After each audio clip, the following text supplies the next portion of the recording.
It's like when somebody tries to tell one of us how to podcast. Meanwhile, we've been doing this 7-8 years. Shit, maybe someone should tell us how to podcast. You are listening to Trophy Horse with your hosts, Tricky Mick, Alex, I Yield to No One, Steve.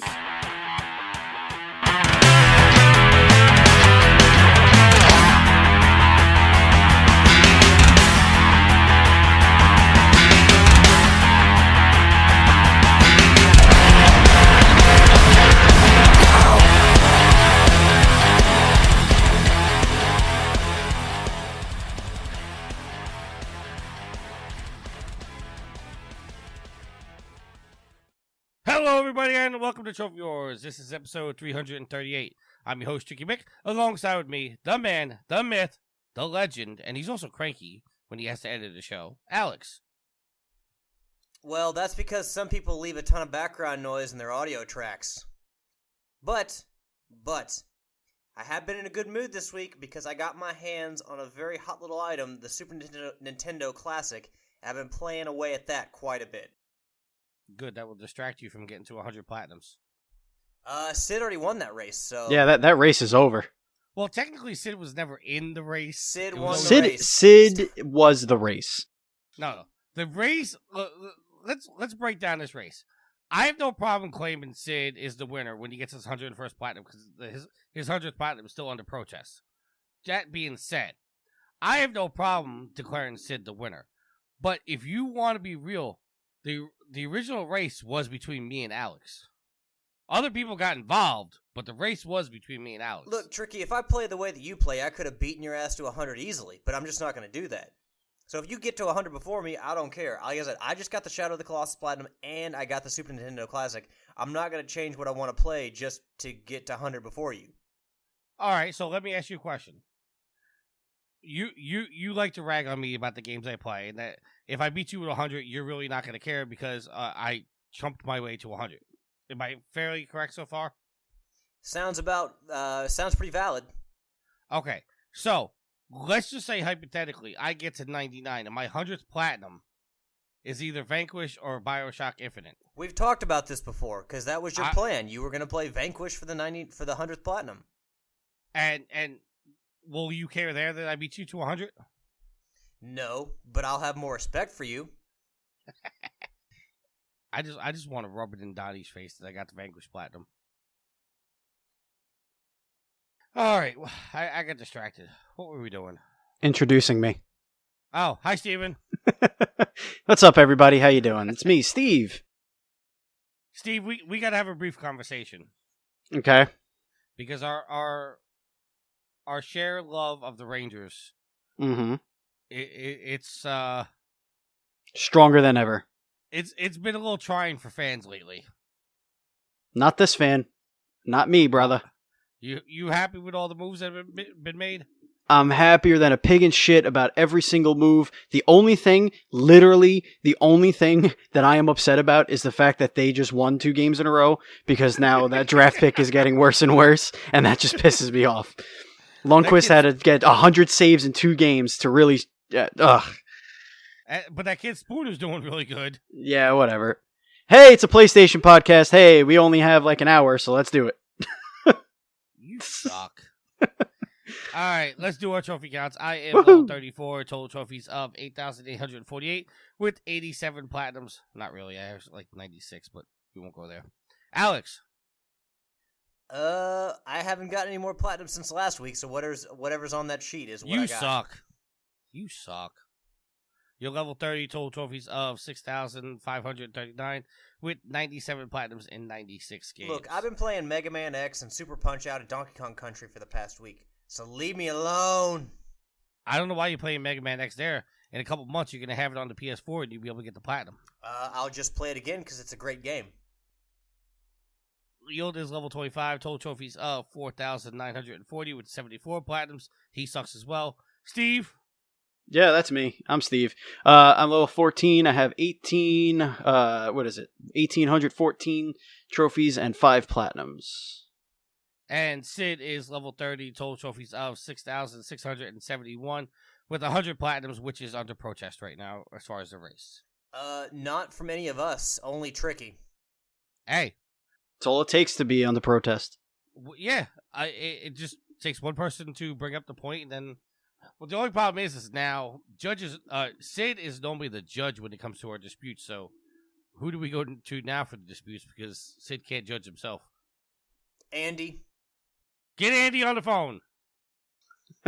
He's at work, actually. Get Andy on the phone. He's at work. I can't get him on the phone. I have to respect his wishes. Screw that. Let's get into what we're playing. What have I been playing? I have been playing a little Monster Hunter World, a little Teenage Mutant Ninja Turtles Mutants in Manhattan. I finished Moss. Great game. Now, somebody asked me the question, is Moss worth buying the PlayStation VR? I'm going to say no. But if you have a PlayStation, is a PlayStation... game that would make you do that, so why are you doing that? That's unfair to the game. Somebody asked me the question, I'm answering the question. But if you have a PlayStation VR, Moss is a must own. And I'm happy to say the developer didn't lie to me on Twitter. There was no spiders in this game. Listen, the game looks incredible. It is. But watching you stream it is the most incredibly frustrating experience. Why is that? Because I'm yelling at you, because it's just watching you mess around with like pillars and stuff, and like up, down, no wait, up, no, down. Because I could tell, like I'm not in the room with you, so I can't see like what you're physically doing. So just seeing like this little cursor go over all these things, I'm like, no, go that way, no, oh god. Plus, you couldn't communicate with me, so that made it even worse. But yeah, it was an incredibly frustrating game to watch somebody stream. But well, when I did stream it, I was curious about how it would work, because there's some VR games where there is a static screen on the TV, mm-hmm. where you're not like all over the place. But with Moss, there's no, you're what's being shown on the TV is what's somebody seeing, what I'm seeing in the headset. But I did notice it cuts off the top and the bottom a little bit, so you don't. Like, where I see, like, a good another 2 inches below what you guys see on the TV, you guys don't see that. So, I noticed that there was one fight that I was doing where I was fighting guys close to the screen, or, not close to the screen, but close to me. Yeah. And you guys couldn't see that action because, for some reason, the TV part of the PVR cut that off.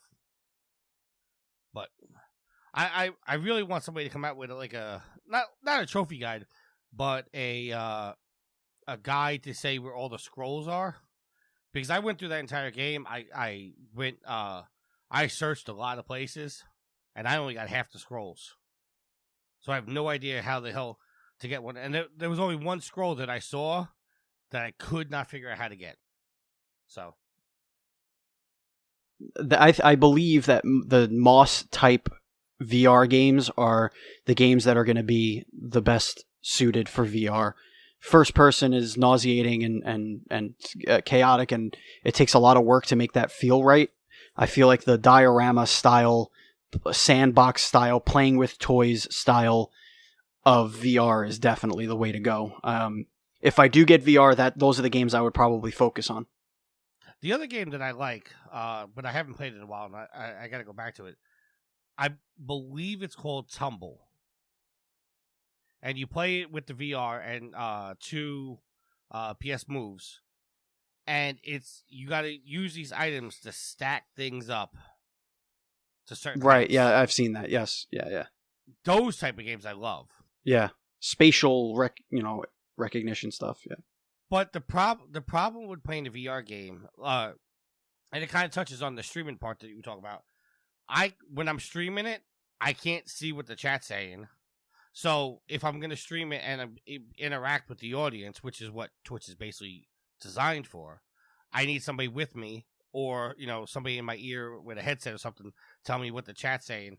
And also the problem is that the headset that I wear, I can't communicate with you guys because, which we fixed that problem because I use a microphone with a boom to record with. I can't have that in front of me during the VR because I'll just be constantly hitting it.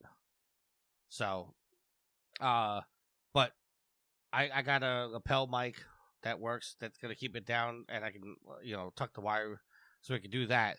But still, the problem is I'm not gonna be able to see anything. And that's the same thing with like doing like a trophy guide or a collectibles guide on certain games. You constantly have to take off the headset to look at the screen. You're gonna have to have somebody with you. First world problems, I guess. Definitely. But I mean, overall, the game is fantastic, and there was actually, I know you guys probably never really dealt with it, but did you guys ever play Playroom? No, I haven't. All right, okay. In Playroom, there are little bots that you play with. Like, as long as you have a PlayStation camera, you go into the Playroom, and it basically shows you your living room, and then through your controller, there's little bots that live in your. Yes, I did. This came with the it was like when PS4 first came out, right? Right. Yeah, I played that. Yeah.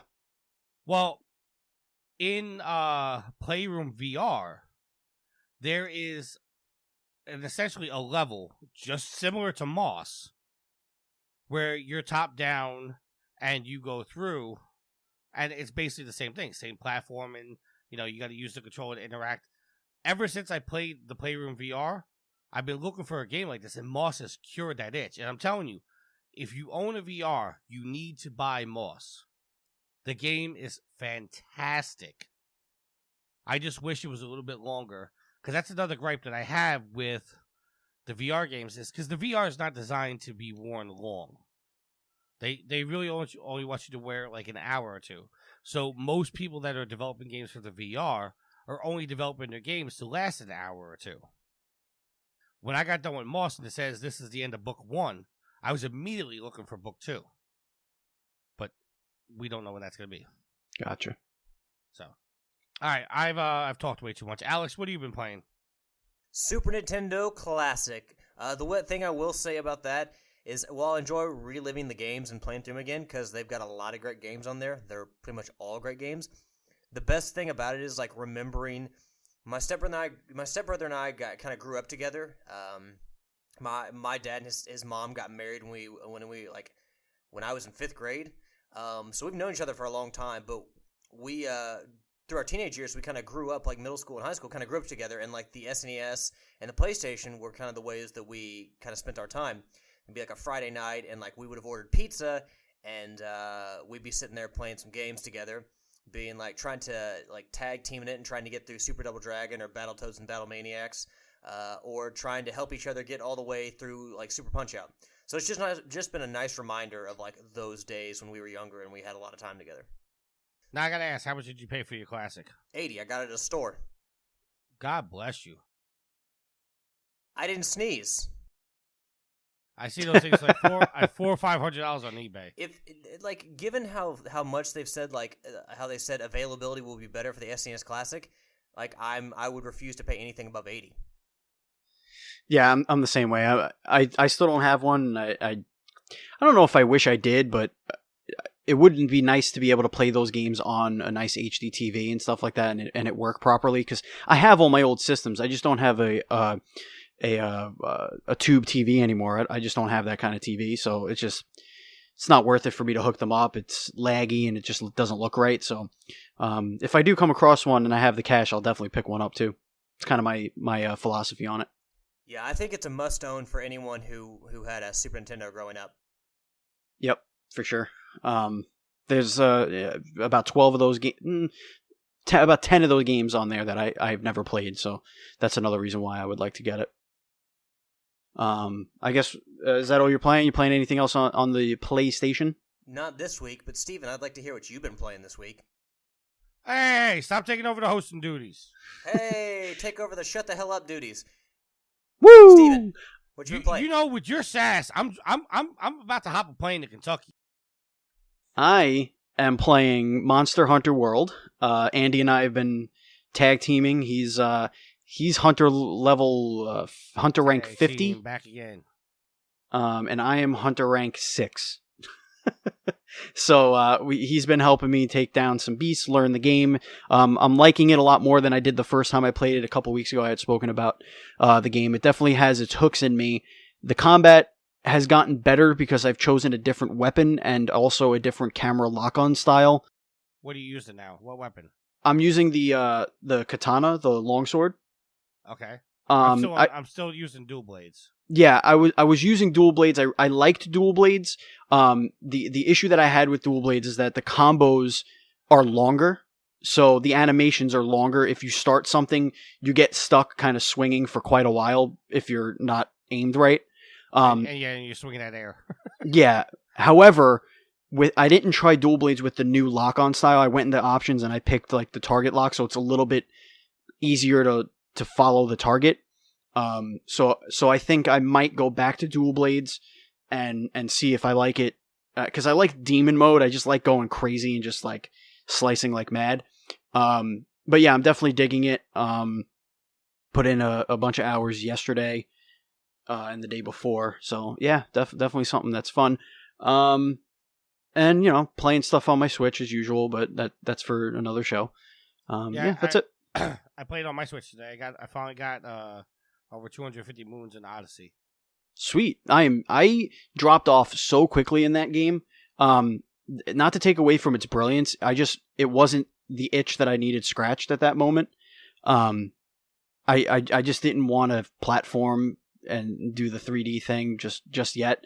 But I think I'll go back to it soon. It just feels like a sit down with some friends and type of game, which I don't do very often. So we'll see. Do you know what today is as of the recording? Because we're recording Saturday. It is the 1 year anniversary. That's the worst Zelda game ever made that came out. Oh, stop it. Says the guy who doesn't like Ocarina the most. Link to the Past is the best Zelda game. I'm sorry. Zelda's 3DO is the best Zelda ever. All right, moving along. Let's talk about PlayStation Plus games.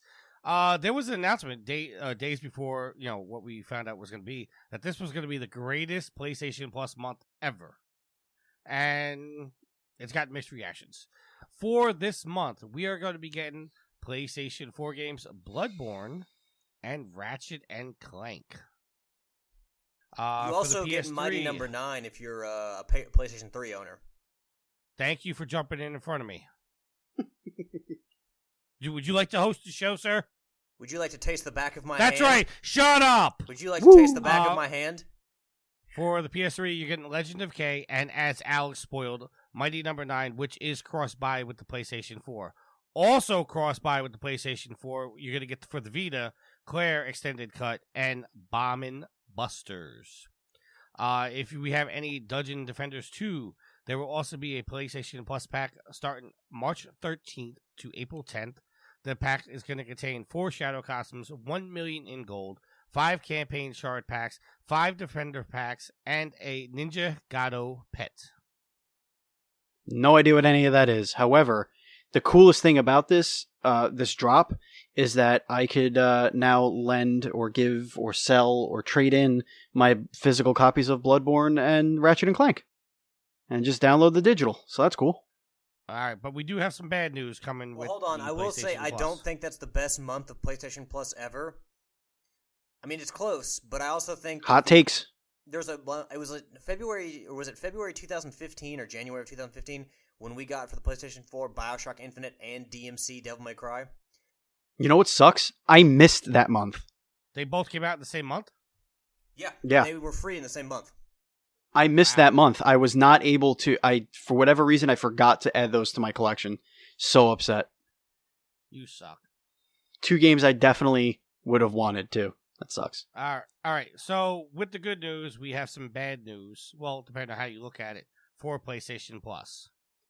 It was also announced, and this is coming from Yahoo Finance, changes are afoot for PlayStation Plus subscribers starting next March, so a year from now. The smattering of monthly free with subscription instant game collection offerings will not include titles for the PlayStation 3 or the Vita. This will not affect the games you have downloaded previously. However, according to a post on the PlayStation blog, quote, your game saves and other benefits of PlayStation Plus will remain the same. The only change is that no new PS3 and PS Vita types will be PS Vita games will be added to the PlayStation Plus monthly games lineup beyond March 8th, 2019. I mean, that's still another year of free games, and what, the PlayStation 4 has been out for how many years? At that point, it'll be, 6? Yeah, it'll be going into its 6th year, yeah. What people are saying, which, boggles my mind because it's been pretty apparent for a long time now, is this is Sony basically essentially killing off the Vita. The Vita, the Vita's around a long time, man. It's Well, one of the arguments was that even though Sony stopped making first-party games for the Vita, they were still supporting it by giving us free Vita games to keep playing on the Vita. Now they're no longer going to be doing that. I mean, by the next year comes around, the Vita's going to be 7 years old. Is it really that long? I think. Wow. 6 years old? It's 6 or 7 years old by then. Like, okay, it's a handheld. It definitely had its ups and downs. It's had its struggles, but the system will live on. I mean, there are going to be plenty of games that are going to come out for it. That just means it's time for Vita 2 now. Yeah, I just think that the Switch... I would have hoped that the Switch would have enticed them to do it, but I feel like the opposite happened. We did a discussion about this, several months ago. Where'd you have that discussion at? On Trophy Whores, my friend. We discussed. I'll give you a chance to plug your show. Oh no, it was actually on Trophy Whores. We were talking about whether or not the success of the Switch hurt or helped the chances of a Vita 2, and the conversation was pretty right down the middle. If I remember correctly, I believe it was you, Tricky, and Yield said that it killed the chances. I believe I said that it may have helped the chances, and Alex, I think you were somewhere undecided, if I remember correctly. But anyway, I digress. I don't think you'll see a Vita 2. If they do anything handheld, it'll be something completely different. They're going to want to disassociate themselves from the Vita name, I think, at this point. But yeah, we'll see. I mean, Sony's done crazier things, so. All right, well, speaking of crazy things, we found out at PSX that Detroit Become Human would be coming out in August. Well, apparently they were wrong. They lied. In a post by David Cage, who is the director of Quantic Dream, on the PlayStation blog, he says, "We are proud to announce that Detroit Become Human now has an official release date on May 25th. So, we're getting a game a hell of a lot sooner than we thought we were. And I have to ask, because I know we didn't talk about this on Trophy Whores, but I'm sure you guys are aware of the stories that are surrounding Quantic Dream right now. A lot of people are soiled on the fact of all the bad press that's been coming out of Quantic Dream. Do you think this is going to affect game sales and the hype for this game?" Alex, you want to go first on this one? Well, I haven't heard the news. What's the bad stuff that's coming out? Well, the news is that David Cage and somebody else that's at the top are accused of inappropriateness and also bad working environments. Yeah, it wasn't explicitly like sexual harassment, but it was more like inappropriate comments and gestures and like doing kissy faces across the room at each other, like weird stuff like that. The thing that makes it so polarizing on the internet right now is that they came out and immediately denied it. Immediately. They said, no, false, none of this happened, it's BS. They denied everything from the inappropriate behavior all the way to the crunch time complaints. There were complaints that they were making people work 18, 20 hours during crunch time and making them feel bad if they needed to sleep and stuff like that. But yeah, that's basically that.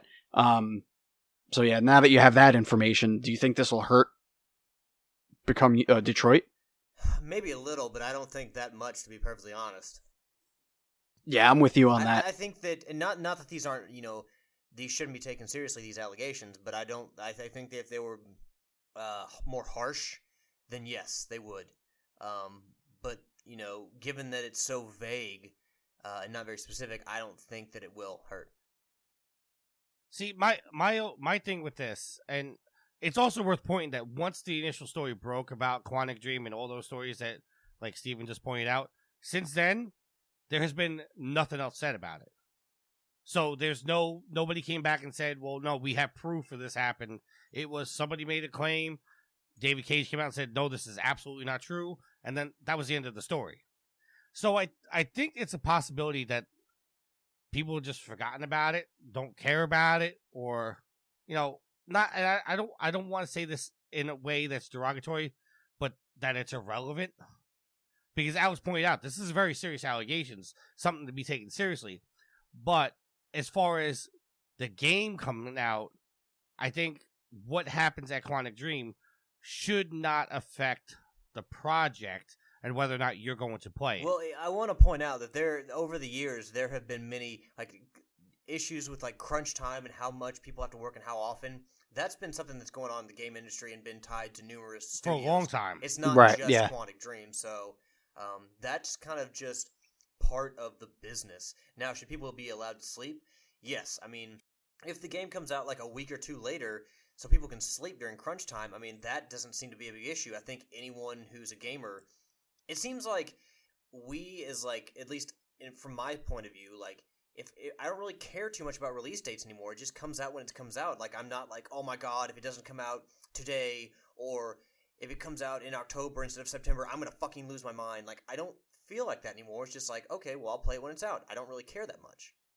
But unfortunately, you're not the driving factor as to why they have to hit those dates. A lot of these big publishers, they have those shareholders and they have to get money in at a certain time. And what happens is, so a friend of mine, a very good friend of mine, used to work for a developer here in New York City, who's now defunct THQ. So it was one of the THQ studios here in the city. And what happens is, as far as what I can understand, is they get this date to hit, and the publishers come down on them very hard to hit that date. But what also happens is the studio heads a vast majority of the money that they make during making a game.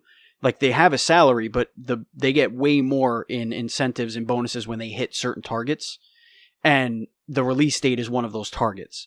So I can't say that this is the same over Quantic Dream or whatever, but this could be a situation where, the pressure's on them for more than just making a date, but also, hitting milestones and getting some extra cash, or maybe the studio will get more cash to use on the next thing. I don't know how it works over there. But I know that around the business, a lot of that comes from that top and the management, the project runners and stuff like that have a lot of pressure on them to get that, because that's how they make their nut at the end of the project. That's why you see a lot of guys go on vacation. A lot of the top level guys, they go on vacations after a game comes out because they've made their nut. But for me, I just think that in my immediate friends, the people that I hang out with a lot, nobody knows who Quantic Dream is, really. They don't know David Cage. They don't know that side of the business. They just know, oh, that's from the guys that made Heavy Rain. Oh, that's cool. I'm going to buy that. They don't really care about that other stuff. And I feel like that makes up a majority of the people who buy video games. Well, let me ask you a question. In our younger days, we were just like everybody else, because now obviously with the internet and Twitter and Instagram and all that stuff, we get to know who Neil Druckmann is. We get to know who David Cage is. We know who Yoshida is. Back in the day, we only knew that, oh, okay, the next Madden's out. Oh, the next Mortal Kombat's out. We didn't know the people behind the stories. So, are we... I want to make sure I word this right. Are we hurting ourselves by knowing all these personalities, or do you wish we were back in that oblivious period? I wish that those people would try to be more transparent and less showmanship. Give us less of a show with these heads of these studios or whatever. We don't need the pomp and circumstance. Come out and just tell us what's up. Tell us the truth. That's why I like the indie scene, man. Indie developers, you can email them, you could tweet at them, you can whatever, and they'll just answer your questions. They'll be very upfront. Well, that's also because they're trying to get press. They're trying to get the exposure. Yeah, but the other guys are doing the same thing. They're also trying to get press. They're also trying to build relationships. They're just doing it in a very weird way. I mean, just think about the whole Kojima thing, like, and Konami, like, that whole thing was a shit show. And to be quite frank, a lot of people wouldn't care about Kojima if he didn't make every one of his games a get on your knees and fondle Kojima production. Like, they're insane how much of him and his showmanship and personality and grandiose that he puts into those projects. I mean, the first Metal Gear Solid, I don't remember it being that crazy, but as years went on, it's like a Kojima production and Kojima, and then he's at award shows and he's doing all this stuff. But whatever. I don't want to drone on too long, but yeah. Yeah, let's just move on a little bit here, because we can talk about topics like this all day. The next thing we have is Alex is gonna do a little dance for joy. It's been a year since Horizon Zero Dawn has come out, and they have come out with Guerrilla Games has come out to announce that they have sold more than 7.6 million copies of the game worldwide, making it the best-selling new first-party franchise launch on PlayStation 4 as of February 28th. To quote Guerrilla's co-founder and the managing director Herman Hulst, quote, "We had a huge ambition for Horizon Zero Dawn, and we approached the launch. We knew people were excited, but to see the sales of this volume is truly mind-blowing. Since launch, millions of players have joined Aloy on a quest to discover the secrets of the old ones. We hope they enjoy playing Horizon Zero Dawn as much as we enjoyed making it." That's an end quote. To which we can only add, thank you, dear fans. And obviously, with the celebration of the year, there is going to be some goodies given out. We're going to be getting a free Horizon Zero Dawn PlayStation 4 Avatar Bundle and Photo Mode theme. There is going to be a video made for how they invented the instruments in Horizon Zero Dawn. If you're interested in getting the Modern Icons Aloy statue, you can hit the code anniversary at checkout with ThinkGeek and get 25% off. If you do not own the game yet, shame on you, but you're going to be able to pick up the game during the critic sale, which is going until March 6th, which probably is going to be today as you're hearing this, and you get the complete edition being offered at 30% off for regular customers and 35% off for PlayStation Plus subscribers, and there's still more to be announced coming up. Alex, one of the games you were highly anticipated for, is kicking some ass, man. I have nothing to say except that good for Guerrilla Games, and the success they've had with Horizon is going to be tough to beat for anyone else. As you mentioned, the sales for the game and the record that it's set. It's an amazing game, and I hope more and more people continue to pick it up and play it, because, Guerrilla Games deserves all the respect and all the adulation and the awards that they've won for it. Well deserved, indeed. All right, for our last topic, or our last news story, the ESRB is going to add in-game purchases label to games following the loot box controversy. This is coming from IGN. The Entertainment Software Ratings Board has announced it will be assigning labels to physical games with microtransactions. Customers will be warned about elements such as season passes, virtual currency, and loot boxes by the new, quote, in-game purchases, end quote, sticker. The label will also be present wherever those games can be downloaded in the near future. The ESRB's goal is to provide parents with comprehensive tools to make decisions on what games are appropriate for their children. Quote, parents will know when a game contains offers for players to purchase additional content, end quote. A new website, parentaltools.org, has also been launched alongside the nationwide campaign to make parents aware of the information available to them. I don't know how I feel about this, guys. Doesn't matter. It doesn't matter. It honestly, it doesn't matter. It's fine. It's a step in the right direction. Mobile games have been doing this forever. It doesn't matter. Okay, that's great. Like, it's not going to hurt anybody to have the label on there.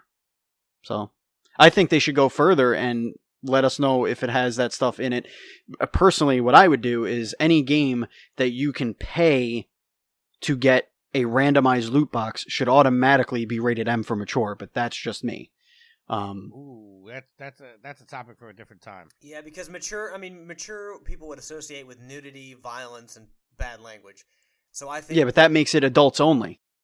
I think that's something that needs to be like. Yeah, I don't put loot boxes in that same category. Would you say Fortnite should be rated mature? If you pay for loot boxes, yeah, I think that should be fine. I think there, in my opinion, and you can hate me all you want, whatever. There's a reason why you got to be an adult to buy a lotto ticket. So, yeah, be an adult to play games where you're essentially buying a lotto ticket. All right. At this time, we're going to throw it across the pond to Sid for this week's Sophie's Trophy. Hi, Sid! Hey guys, how are we all doing? Welcome back to Sophie's Trophies, episode 29. I am Sid, as always, and hope you are okay. The game this week would have been Dragon's Crown, suggested by Kalai over on the Game Stuff podcast, and I will do it, Kalai, but I need a bit more time with it. It's a bigger game than I thought it would be, to be honest, Kalai. And for anyone that knows the game, and for Kalai and Corey, I am up to getting the talismans to go and fight the dragon. That is how far I am into the game. I have 2 talismans at the moment. So give me a bit more time with that one, guys, and I will do it. So this week, it's confession time. Yes, as you may or may not know, I got the 100 platinums. I wasn't chasing anybody, I wasn't racing anybody, I did it mainly because everybody was talking about it, so I thought, sod it, I will challenge myself. So after doing that, guys, and getting to 100 and playing lots of indie games, I kind of don't know what to play at the moment. I want to do some big games. I had a look at Arkham Knight. I was playing that for a while. I got a little bit bored. I'm a little bit burnt out on the Arkham games. So I thought maybe play through the Bioshocks. Do those. I have The Witcher 3. I don't have any trophies in that one at the moment. I have Neo, Bloodborne. I have quite a lot of big games, guys, so I really do need to start playing through those, which is going to make things a bit difficult to talk about, to be honest, guys, because I usually talk about the little indie ones. So maybe for the next couple of weeks it's going to be bigger games and possibly older games, and this is starting today, to be honest, guys. It's all because I need a break from the indies, really. I need to do something, get my teeth into something and play through something big. Unless it's on the Vita, which this game just happens to be. It's one of the first Vita games to be released, guys. Unit 13 from Zipper Interactive. Decided to download it just to have a look. I never really played it because of the multiplayer trophies, but turns out, guys, there aren't many of those, and I will get into those shortly. So, sorry for waffling on about all that, guys, but just to let you know, it's going to be some bigger games, maybe some longer Sophie's Trophies because of it.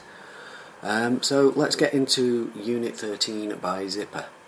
Okay, as always, the Platinum Trophy, 13-star General. Obtain all bronze, silver and gold trophies in Unit 13. That is a ultra rare 1.9. As always, get everything else. New recruit, complete the Unit 13 training course. See, English, I can't do it, guys. Training course. That is a common trophy at 78.9%. Just do what it says, complete the training course. Very short, very simple. Now, there are different kind of missions in this game. There are 36 missions in total, and you have a direct action operation, a covert operation, a deadline operation, and an elite operation. The missions vary between those. There are 36 of each, so my maths is crap, so I don't know how many of each one, but it goes from a direct action to a covert to a deadline to an elite and then back to a direct action.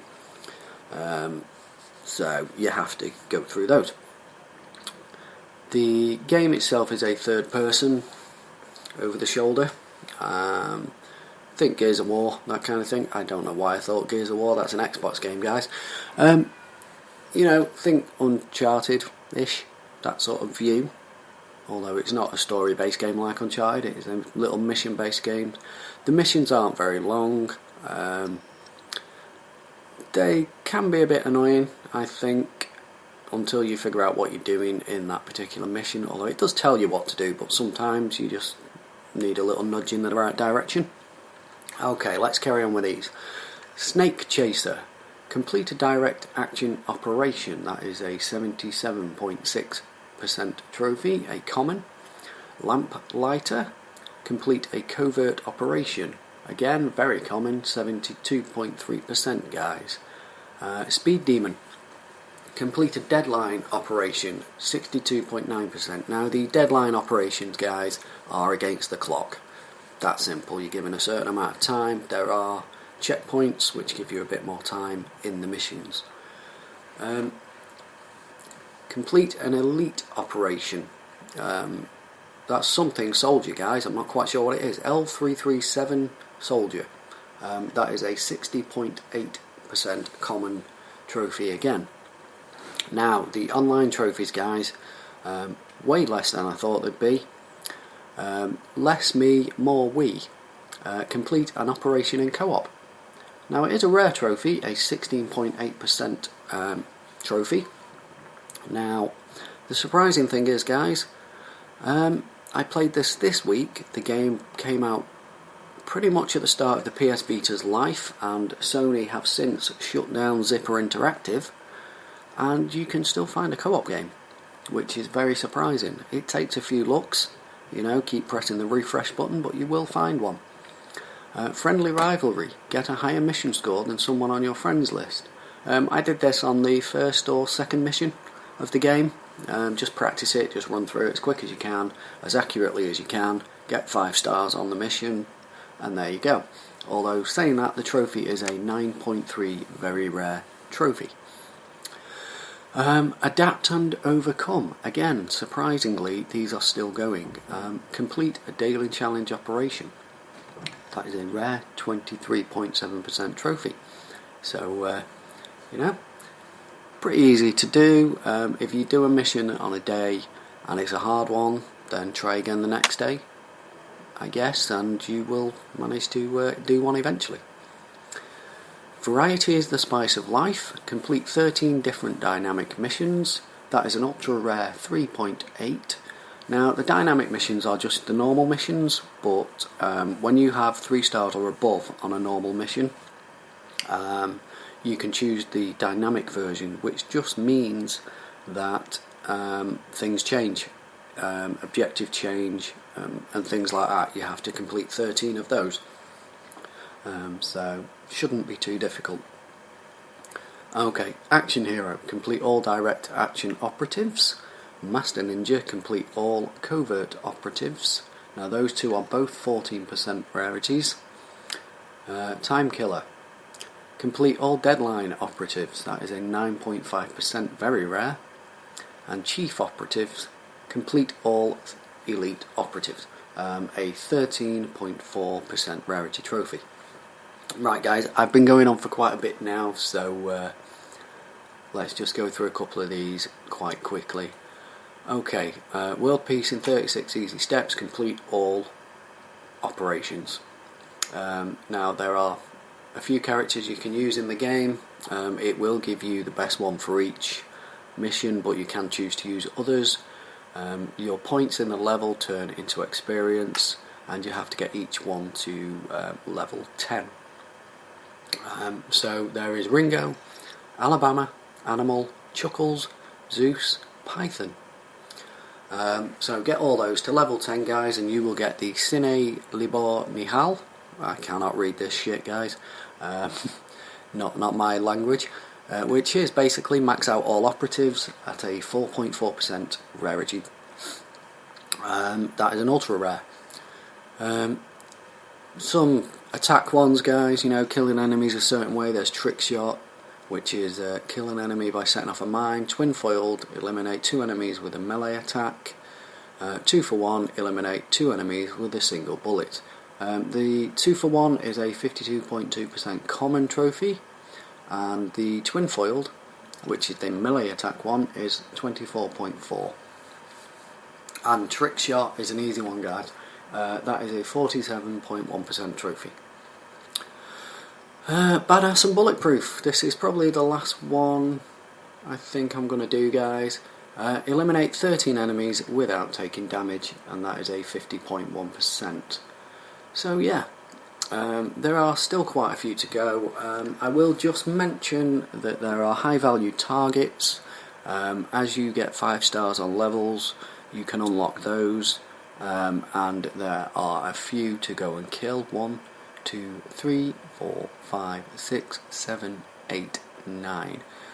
There are 9 high value targets, and the trophy for that is Cloud 9, which is eliminate all high value targets. That is a 2.9% ultra rare trophy, and that will do for Unit 13, guys. A longer one than expected. I just wanted to explain basically about playing longer games at the moment. Excuse me. I need a break from the indies, guys. I need to play something and get my teeth into something pretty big. So, like I say, there will be longer episodes, quite possibly, and possibly older games. Maybe I'll go back and look at some trophies on the PS3. I've gone back to the Vita, so maybe I will have a look at some PS3 games. But yeah, that's it. Cloud 9 from Zipper Interactive. I'm enjoying it. It's Cloud 9? Jesus Christ, guys, I'm reading the trophy description. Unit 13 from Zipper Interactive. I'm enjoying it. It's a good game. Better than I thought it would be. Very surprised you can still get the online trophies. So, yeah. That's it, guys. That's it for this week. Okay, Kalai. I will do Dragon's Crown. Give me a couple of weeks on that one.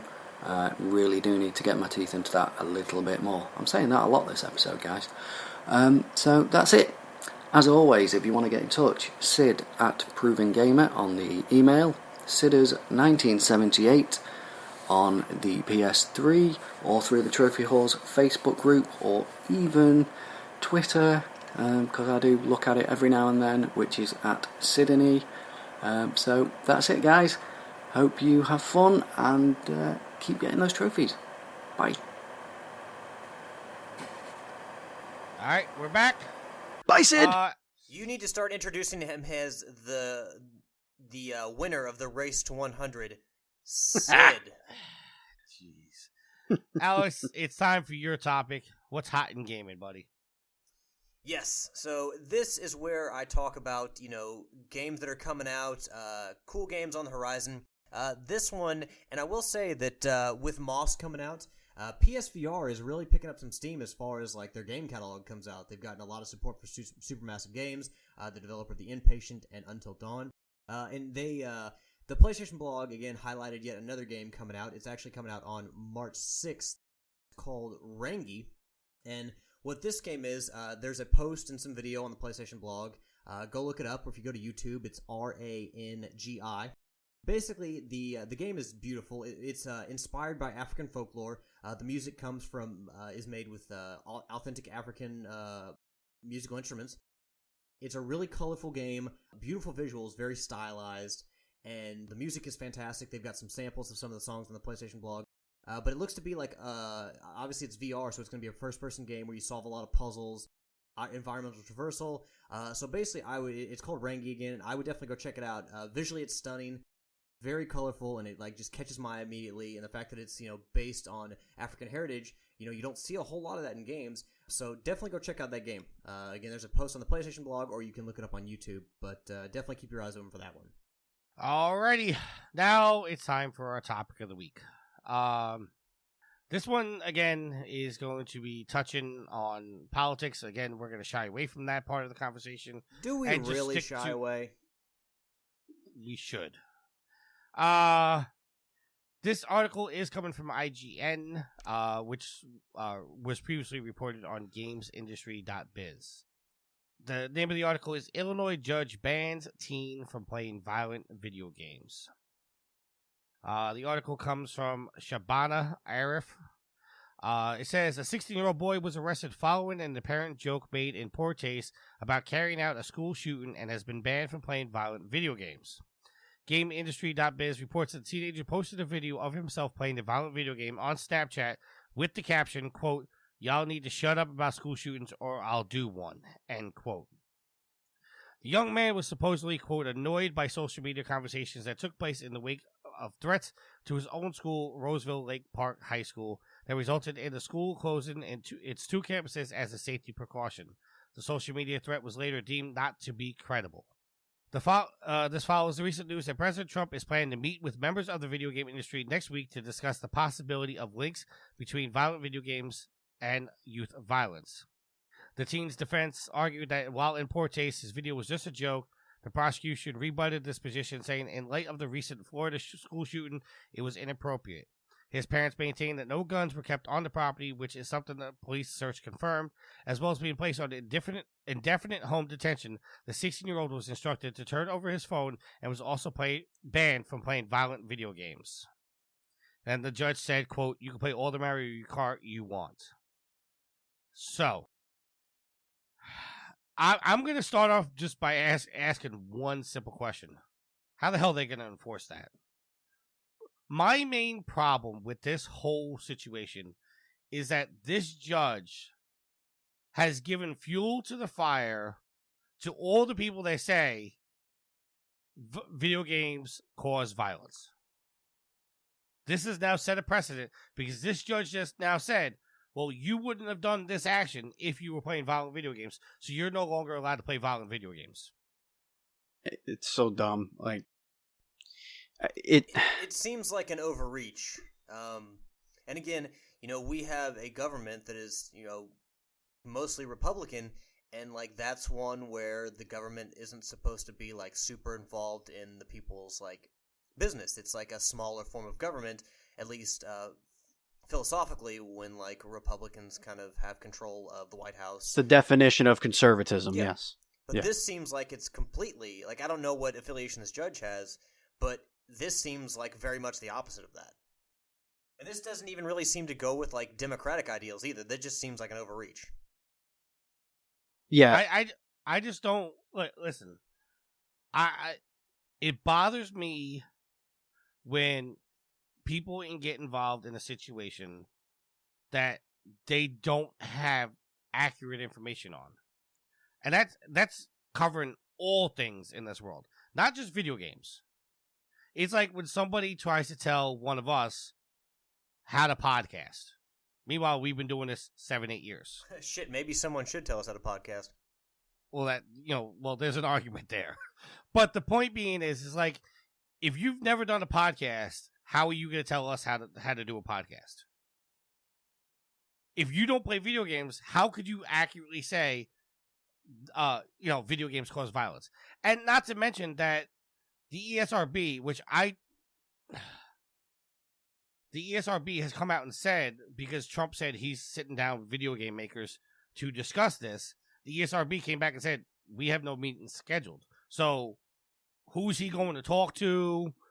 Yeah, not only does he not have a meeting scheduled with them, he doesn't have one scheduled with Sony, he doesn't have one scheduled with Microsoft or Nintendo. So, who exactly is he going to meet with? It seems like nobody, and I want to just reiterate what I said before because my mic had cut out for like 4 seconds while I was talking before. I'm sorry. No, it's fine. It just happened. I fixed it. So there's gonna be one thing where my audio's not gonna pick up, and you'll just respond to it, but it still makes sense. I made sure. Otherwise, I would have cut you off. Okay, go ahead. But you can't enforce this. There's no way that this person can enforce it. I feel like this judge, the only reason why this judge did this was to try and make some sort of complete throw the spaghetti at the wall bullshit, like just the shot heard around the world kind of thing, like the first shot across the bow, and so that judge's name is on some sort of legislature that, it's totally agenda driven, in my opinion. Gender driven? Agenda. Oh, agenda. I thought you said gender. It's political agenda driven. This is somebody that's probably up for re-election soon and wants that, I don't even know it's not even conservative. It's weird. It's just, there have been zero, and this is an actual fact. If you want to Google it. You can find actually zero real studies that prove that violence in video games causes anything outside of potentially more aggressive behavior. However, only 20% of all school shooters played violent video games. 20%. No. Hold on. I gotta correct you. Not 20% played violent video games. 20% played any video games. Okay, I stand corrected. So 20% played any video games. And of course, school shootings, mass shootings, and the like have been happening before video games were even a thing. But again, that's something everybody seems to ignore. Well, this goes back to the whole thing of, don't play a rock record backwards because it plays satanic music. Don't listen to rock music because it causes you to be violent. Marilyn Manson, yeah, that whole thing. Yeah, it aggravates me when somebody try to throw the blame on anybody else but themselves. I'm not. My next statement, I want to be very clear about what I'm saying. I'm not putting blame on any particular person or situation. I'm not taking a stance. What I'm saying is, if somebody's gonna go shoot up a school, you at the core, you have to find out what's wrong with that person. And you can't just throw it to the simple solution. Oh, well, he played Grand Theft Auto. Or he played Call of Duty. Before you throw it to Alex, because I do want to get his opinion on this, there was one interesting thing that I had seen on Facebook, and I would like to investigate it to make sure that it's real. But this video had some sort of behavioral scientist or whatever, and he wrote a book, and I believe it's called Our Sons, or our something Son, and it basically states that 100% of mass shooters, 100% of them grew up without a father figure. Every single one did not have a father figure in their life. And his whole point in his book and his whole thing was that that's what we need to fix. Fathers need to be present in people's lives. So anyway, if there's no microscope under that, thing, and we're just going to harp on video games or, the gun itself or whatever, it's like, it doesn't, none of that, nothing's going to get done. Only the wrong things are going to get done from either end.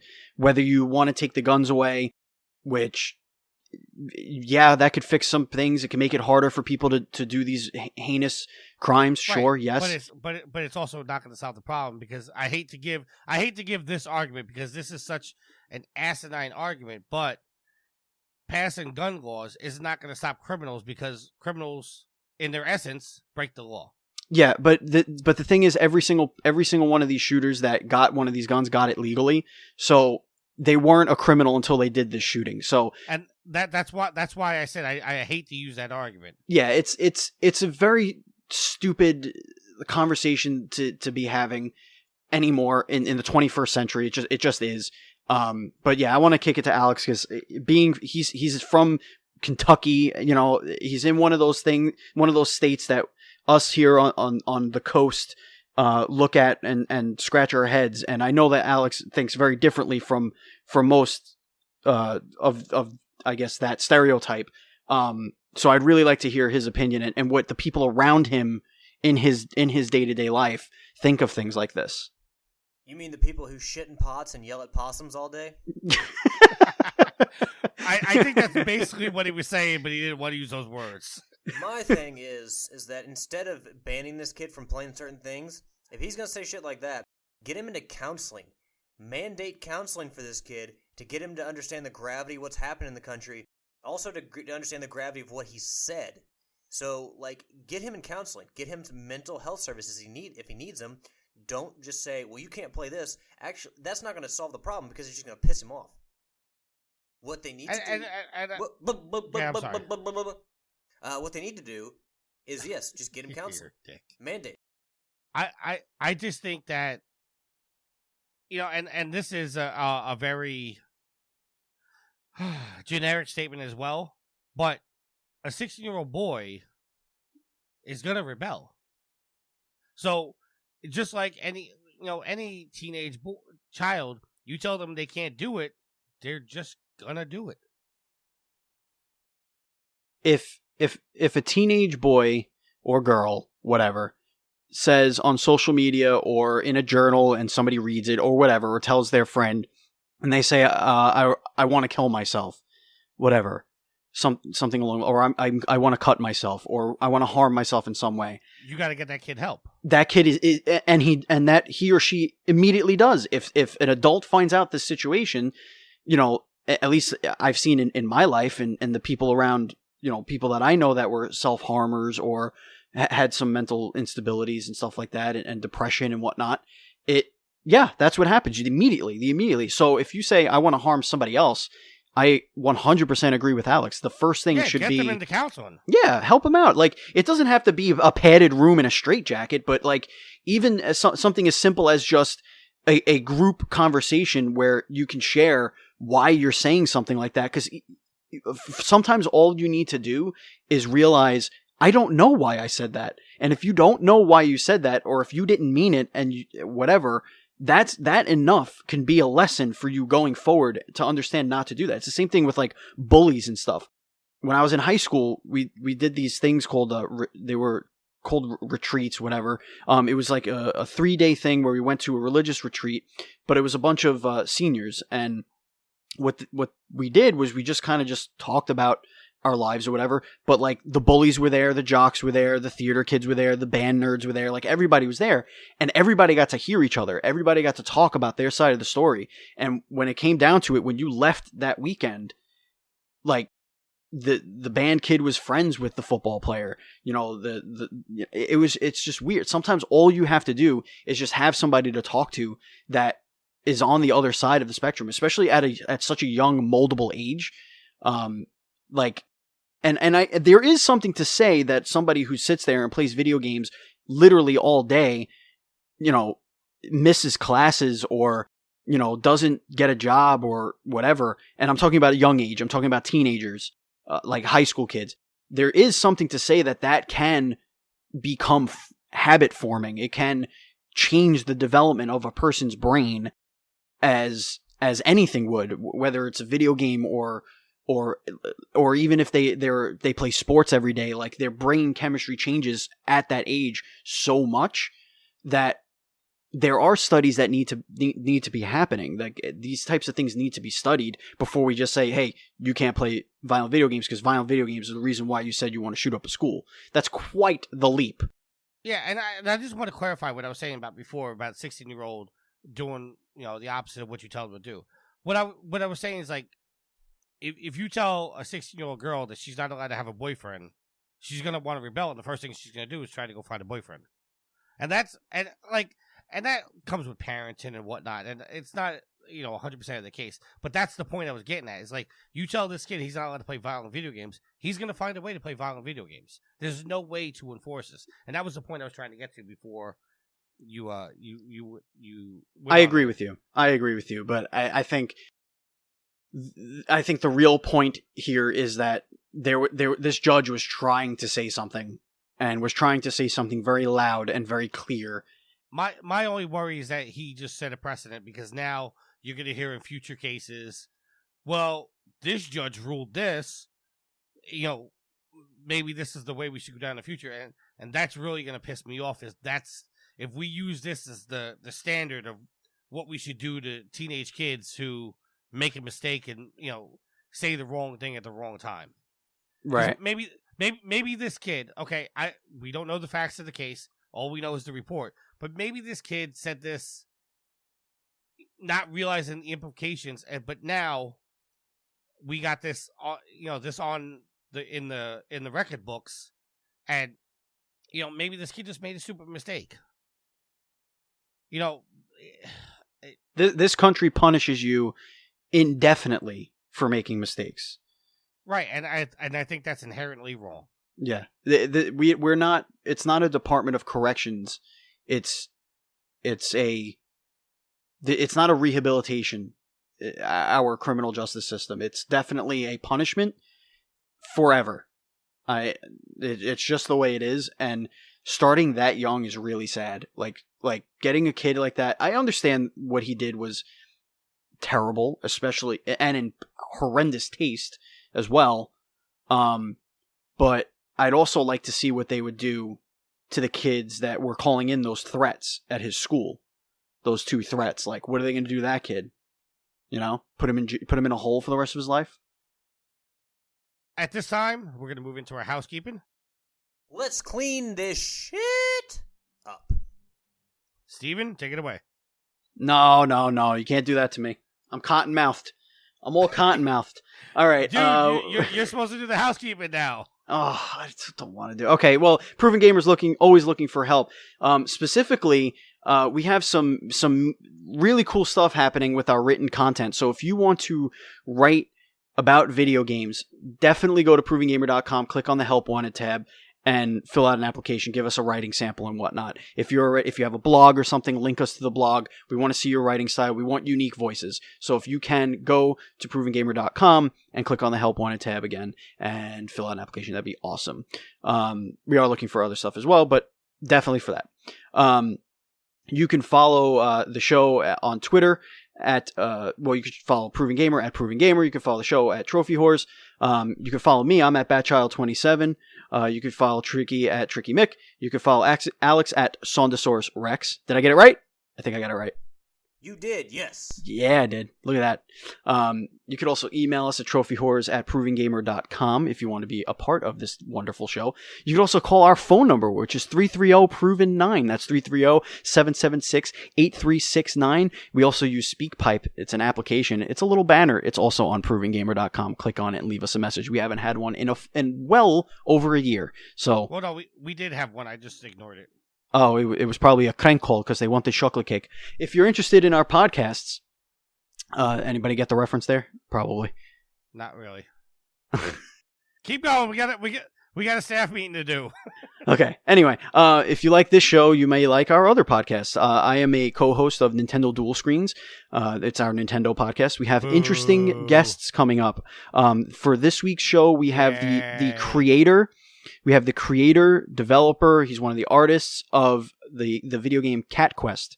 They're from The Gentle Bros is the name of the developer.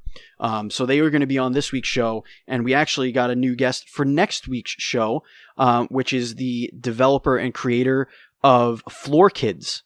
So we have some really cool stuff coming up. So check out Nintendo Dual Screens. If all right, stop plugging yourself and move on. If the indie scene is something you like. Okay, we also have the Smart Marks. You were trolling him by saying boo when he mentioned his own podcast. No. See, what I'm doing, Steven, is what you guys do to me every single week for 337 episodes. True. They're derailing the shout outs and podcast and the housekeeping. All right, Smart Marks. That's a professional wrestling podcast. Very good stuff. What the fuck is Westwood? Professional wrestling podcast. We also have Game Stuff. Whatever. Game Stuff, which is a general games discussion podcast. We also have PG Spoilers, which you, the listener, can be a part of. If you want to know more information, you can reach out to us on our various social media or write into the show. If you want to find any show, you can find them all on Apple Podcasts, Stitcher, Google Play, really anywhere where you can find podcasts. And the Smart Marks and this show that you're listening to, Trophy Whores, can be found on iHeartRadio, which is awesome. Please remember to review and subscribe. If you'd like to be a part of our... Go ahead. And Smart Marks are on iHeartRadio too. Yes, I said that. I said Smart Marks and Trophy Whores. If you want to be a part of our PlayStation communities, we do have some of those. We have the T-Dubs brothel because Shuhei Yoshida won't let us say whores on the PlayStation Network, which is understandable. Whores are kind of dirty, but not the Trophy Whores. We're nice and shiny and clean. We're clean. Clean as a whistle. We also have, what's the other one? I'm sorry.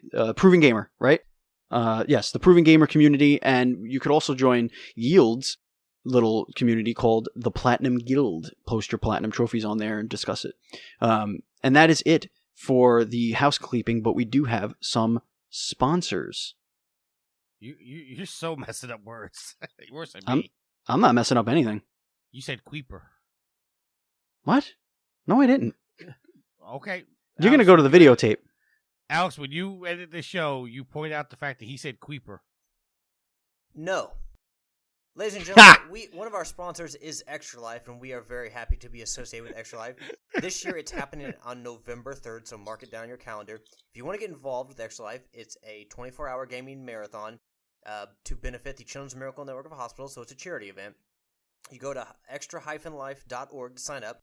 You can sign up to play as part of a team, join or create your own team, or just play solo. And then you talk to, after you picked a Children's Miracle Network hospital to represent, you talk to coworkers, friends, family about sponsoring you for your 24 hours by, pledging money, $1 per amount per hour, a lump sum, whatever they want to do. What you really need to tell them, besides that it's tax deductible, is that their donations 100% go to the Children's Miracle Network Hospital that you've opted to represent. The motto for Extra Life is play games, heal kids, and there's no better instance of a win-win situation. And our other sponsor is patreon.com/ProvenGamer. If you could and would, check it out. There are different tiers you could do. I want to give a special shout-out to our Patreons. Even though they did not subscribe to a level for us to shout them out, I say screw that, break the rules, I'm the owner. Let's shout them out. I want to give a shout-out to Colton Nessler, Mark Duplex, Linda Mowbray, Door to Door Geek, and Sid. Thank you, everybody, for being a Patreon for the month of February. All right, and now it's my turn. Not only do you have to do Trophy Yours housekeeping, you have to do your own house cleaning. Yes, I'm literally cleaning the house as we're cleaning the house. We also have a brand new sponsor here, Humble Bundle. Humble Bundle is an awesome little charity organization that gathers a bunch of downloadable game codes, to Steam and sometimes PSN and all this other stuff. And you donate what you can, and you get a bunch of games for it. Support our Humble Bundle, which supports supports Extra Life, because Extra Life is very near and dear to our hearts. So you can do that as well.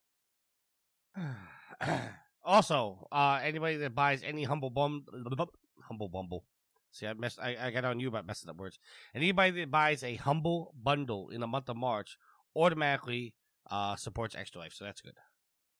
And our last sponsor is Amazon. If you could, each and every time you do your shopping on Amazon, go to Proving Gamer first, click on any Amazon link, and continue to do normal shopping. Doesn't cost you anything extra, and does help out the site tremendously. Also, if you're watching us on Twitch, know that if you are Amazon Prime, you are Twitch Prime. You just combine your accounts, come to your favorite streamer, which is probably us. Let's be real. Click on the sub button and say sub with Twitch Prime. It's a free sub every month. You do have to come back every month to do it, but it's very well worth it, and it supports your favorite streamers, which, of course, is us. Shout-outs. I want to give a shout-out first and foremost, as always, to the listeners. You all are the fuel to this fire that we call Trophy Whores, and without you all, there would be no Trophy Whores.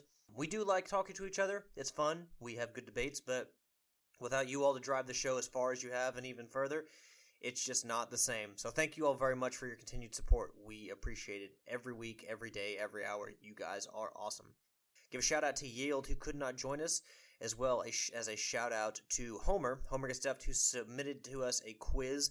We did not have time to get to it this week, but we will do it next week, so look forward to that. Brush up on your game trivia during this week so you can ace Homer's quiz of doom. Not really doom, that nothing will happen if you lose. You just don't get the bragging rights. I also want to give a shout out to Steven and to Tricky for recording one day earlier with me. And last but not least, my lady Ashley, thank you very much for your continued support. She listens to every show. She gives me feedback on it. And she likes to call me out when I give Tricky too much shit. But also laughs at it, too. So it makes me feel good. Good job, Ashley. It makes me feel good because she laughs at it. She said, "You keep him in check." No, she supports me in every way. So please understand, listeners, that I will not stop giving Tricky any shit anytime soon. I'm gonna pour it on even harder now. But thank you, Ashley, for your continued support of me, all you bring to my life, and your continued support of the show. I'm gonna tell Ashley to withhold kisses from you. Not gonna work. Oh yeah? I'm going to talk to Ashley, and I'm going to find out. He's too kissable, Tricky. Don't even try it. No. Guess what, Tricky? Guess who's getting a fresh new picture of a spider every hour? You. Hey, stop that shit. All right, you know what? I called off. Ashley, give him all the loving you want. Nice. I would like to give a shout out to my cousin Richard, who his beautiful fiance has given birth to a very healthy, very large baby boy. Welcome to the world, Charles. Uncle Steven loves you very much already, and I haven't even met you. Yeah, that's it. That's going to be my only shout out. I want to make it very special. I want to give a shout out to Sweet Mama D, who just got home from her birthday party, and a shout out to the listeners, but a very special shout out to the goddess, who just brought me 5 guys. Whoa, points. I love her. With that being said, if there's nothing else, until next week, happy trophy hunting. Later. Be excellent to each other.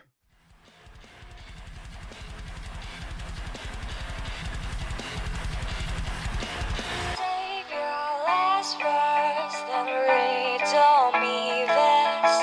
Save your last words. Save your last words, then read to me this. Save your last words, then read to me this. Save your last words, then read to me this. Save your last words, then read to me this. The theme song is Venus by the band Even off their album Zenith. Permission granted by the band and 12 Stone Records. You can find them on Facebook by going to www.facebook.com/evenphilippines.